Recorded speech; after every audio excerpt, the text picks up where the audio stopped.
Sun, Earth, and Moon by Mary F. Blell. 400 years ago, Galileo became the first person to discover the dark spots on the sun that we now call sunspots. Features of the Sun and Moon.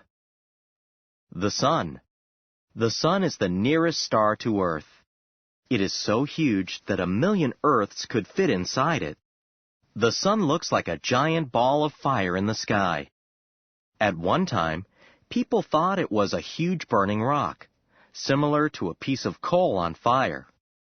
Actually, the Sun is neither burning nor solid. It is made of a type of superhot matter called plasma, which is similar to a gas. The plasma's heat causes it to glow very brightly. Reactions between particles in the Sun's core cause its intense heat. Temperatures in the core may reach 15 million degrees Celsius. Reactions in the Sun's core release massive amounts of energy. Energy released in the core travels through layers of plasma inside the Sun until it reaches the surface. Some of this energy comes to Earth as light and infrared radiation. Light from the Sun illuminates our days and provides energy for green plants. Infrared radiation provides heat. Without the Sun's heat, Earth would become colder than the North Pole. The Sun's outer layer, called the corona, is about 8 million miles thick. Solar flares, which are powerful explosions of gases, occur on the Sun's surface. These flares create intense radiation. If some of that radiation reaches Earth, it sometimes causes a magnetic storm. This disrupts radio communications on Earth. Other times, the radiation causes auroras, which are colorful lights in the sky. This aurora is caused by solar radiation interacting with Earth's upper atmosphere, Earth's satellite. The Moon is the closest body in space to our Earth. It is more than 4 billion years old. The Moon has no light of its own. Light from the Sun reflects off it, and that is the only way we can see it from Earth. The Moon is Earth's satellite. That means it revolves in an orbit around Earth. An orbit is the path that a body in space follows around another object. It takes 27.3 days for the Moon to rotate or spin on its axis. It takes exactly the same amount of time for the Moon to revolve or complete its orbit around Earth. Because of this, the same side of the Moon faces Earth at all times. Phases of the Moon. As the Moon revolves around Earth, it seems to have different shapes. But the shape of the Moon does not actually change. What changes is the part of the Moon's lighted surface that is visible from Earth. The Sun always lights half of the Moon, but at different places in the Moon's orbit, different amounts of the lighted area are visible from Earth. We call the different visible parts phases, waning and waxing. Just like Earth, one half of the Moon is always lighted by the Sun, while the other side is not. When none of the lighted part is visible from Earth, we call it a new moon. As the Moon keeps moving in its orbit, we see more of the part that is reflecting sunlight. This is called waxing, which means growing larger. The Moon waxes until we see its entire lighted half, called a full moon. As the Moon continues in its orbit, the phases reverse. It appears to be getting smaller, or waning, until it becomes a new moon again.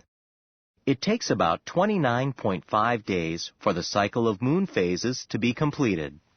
Studying the Moon. The surface of the Moon is mostly dust and rock. There is almost no atmosphere on the Moon. Without atmosphere to protect it from the Sun's radiation, it can get very hot in sunlit areas. Also, without much atmosphere, very little heat is absorbed. So dark areas of the Moon are extremely cold. On the Moon's surface, we can see dark gray plains. Early astronomers named these areas mare. Mare is a Latin word for sea. Early astronomers thought these areas were seas. We now know they are flat plains of cooled lava, but the name stayed. There are highlands around the craters and the seas. Craters are indentations of different sizes left by meteorites that hit the moon. In 1959, the first spacecraft landed on the moon. This Soviet vehicle, named Luna 2, did not have any humans on board. In 1969, Neil Armstrong was the first person to step on the moon. As he did it, he said, "That's one small step for man, one giant leap for mankind." Armstrong and Edwin Buzz Aldrin brought back the first samples from the moon's surface. Michael Collins, the mission's pilot, remained in the spacecraft orbiting the moon. From 1969 to 1972, there were 6 Apollo missions altogether. 12 astronauts took pictures there and brought back rock and soil samples. During the last mission, the men stayed on the moon for 3 days. On July 20th, 1969, the first humans walked on the moon. The lunar lander separated from a larger spacecraft and landed on the moon's surface. The lunar rover let astronauts explore large areas of the moon. Only one half of Earth is lit by the sun at a particular time. The other half is in darkness. That is why when it is daytime in the United States, it is nighttime in China. The moon and Earth in motion. Earth's rotation. As ancient people watched the sky from Earth, it looked as though the sun was moving around our planet. The sun seemed to rise in the morning, travel across the sky, and set in the evening. Eventually, people learned that Earth orbits the sun, not the other way around.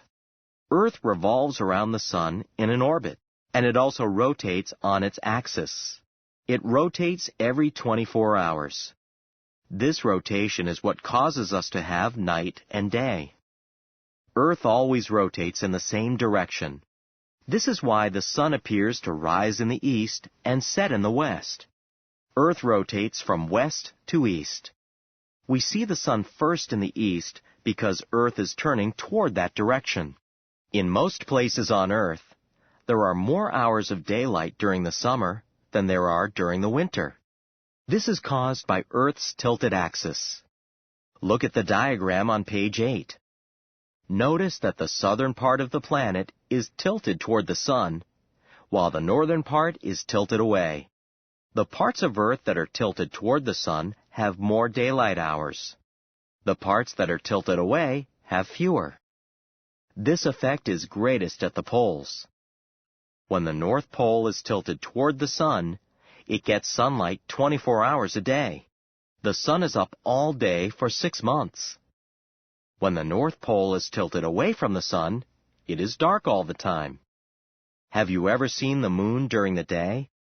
Although we usually see the moon only at night, it is often on your side of Earth during daytime.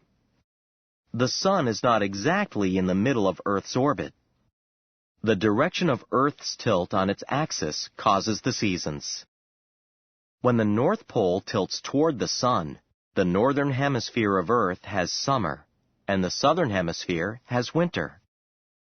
In fall, neither pole tilts toward the sun, so both the northern and the southern hemispheres of Earth have mild temperatures. When the South Pole tilts toward the sun, the southern hemisphere of Earth has summer, and the northern hemisphere has winter. In spring, as in fall, neither pole tilts toward the sun, and both hemispheres have mild temperatures. Seasons change. Days, years, and seasons are caused by Earth's motion. Days and nights are caused by Earth's rotation on its axis. A day, about 24 hours, is the total time Earth takes to make one full rotation. A year, about 365 days, is the amount of time it takes Earth to complete one revolution around the sun. Earth revolves around the sun following an elliptical path. Because Earth's path is an ellipse, it is sometimes slightly closer to the sun than at other times. People think that summer occurs when Earth is closer to the sun. But this has nothing to do with the seasons. The seasons are caused by the tilt of Earth's axis.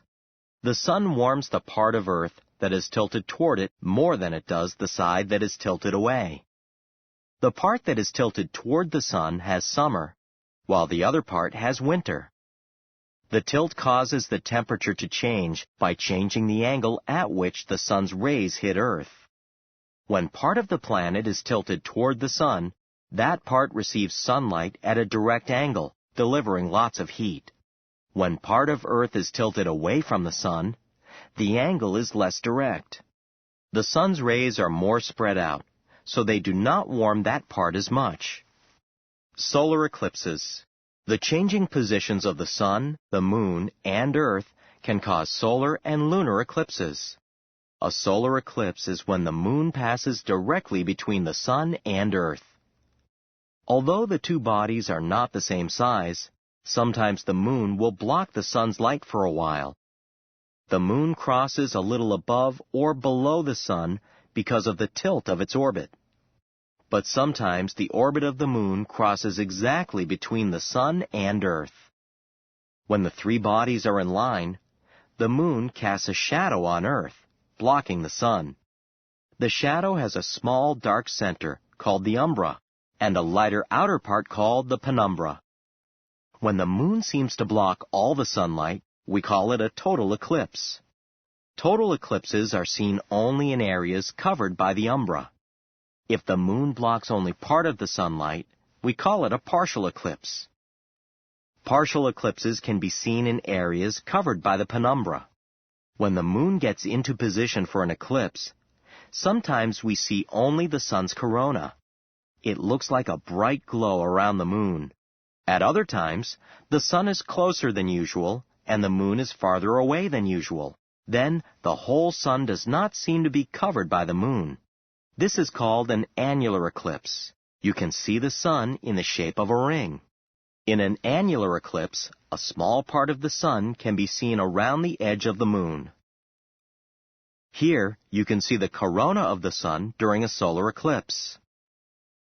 These photographs show the different stages of an annular solar eclipse. Lunar eclipses.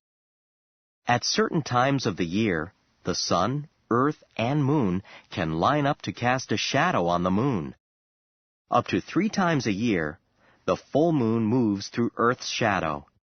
When Earth blocks the sunlight from reaching the moon, we call this a lunar eclipse. Lunar means related to the moon. Lunar eclipses can be partial, total, or penumbral. During a partial lunar eclipse, Earth's shadow covers only part of the moon. During a total lunar eclipse, the shadow covers the entire moon. During a penumbral lunar eclipse, the moon moves through the outer edge of Earth's shadow, and its light is only slightly dimmed. A lunar eclipse can be seen from any part of Earth that can see the moon at that time. Scientists know when lunar eclipses will occur. In the chart on the opposite page, you can see when the next one will happen. The photographs above show the different stages of a total lunar eclipse. During a lunar eclipse, the moon can look reddish.